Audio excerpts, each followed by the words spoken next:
بسم اللہ الرحمن الرحیم رب اشرح لی صدری ویسر لی امری واحلل عقدۃ من لسانی یفقہوا قولی۔ آج کا میرا موضوع ہے کوئی جھوٹی بات رسول اللہ صلی اللہ علیہ وسلم کی طرف منسوب کرے تو اس کی سزا کیا ہے۔ یہ انتہائی عبرتناک کلپ ہے، اس کو آخر تک لازمی سنیں۔ یہ ایسا پرفتن دور ہے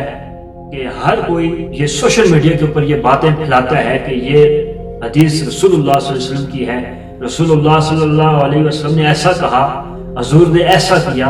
یعنی وہ سوچتے سمجھتے ہی نہیں ہیں، ہر بات حضور کی طرف منسوب کر دیتے ہیں۔ تو جو ایسا کرتے ہیں ان کی سزا کیا ہے؟ ایک بہت طویل حدیث ہے، میں صرف اس کا ترجمہ اور مفہوم آپ کو بتاؤں گا۔ حضرت سیدنا سعید بن جبیر رضی اللہ تعالیٰ عنہ فرماتے ہیں کہ ایک شخص انصار کی کسی بستی سے آیا اور اس نے کہا کہ مجھے رسول اللہ صلی اللہ علیہ وسلم نے تمہاری طرف بھیجا ہے اور مجھے یہ حکم دیا ہے کہ تم میری شادی فلاں عورت سے کروا دو۔ آپ اس شخص کو لے کر اس لڑکی کے گھر میں گئے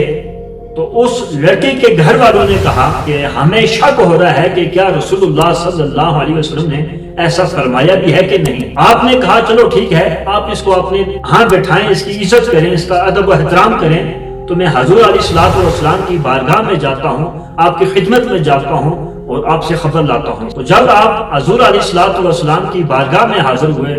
ساری بات بتائی حضور کو، تو حضور علیہ الصلوۃ والسلام نے حضرت سیدنا علی المرتضیٰ شیر خدا رضی اللہ تعالیٰ عنہ اور حضرت سیدنا زبیر رضی اللہ تعالیٰ عنہ سے فرمایا کہ آپ جاؤ، اس شخص کو اگر آپ پاؤ تو اس کو فوراً قتل کر دیں، لیکن مجھے یقین ہے کہ تم اس کو نہیں پاؤ۔ تو حضرت سیدنا علی المرتضیٰ اور سیدنا زبیر رضی اللہ تعالیٰ عنہما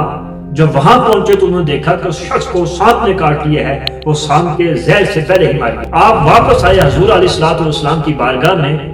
سارا واقعہ بیان کیا، تو حضور علیہ الصلوۃ والسلام نے کہا کہ جو شخص جان بوجھ کر کوئی بات میری طرف منسوب کرے یا جان بوجھ کر مجھ پر جھوٹ باندھے تو وہ اپنا ٹھکانہ جہنم میں۔ سوچو کہ جو ہر بات حضور صلی اللہ علیہ وسلم کی طرف منسوب کر کے اس کو آگے شیئر کرتے ہو یا لوگوں کو بتاتے ہو کہ رسول اللہ صلی اللہ علیہ وسلم نے ایسا فرمایا یا ایسا کیا، تو سوچو اگر آپ جھوٹ منسوب کر رہے ہو تو آپ کا ٹھکانہ بھی جہنم ہے۔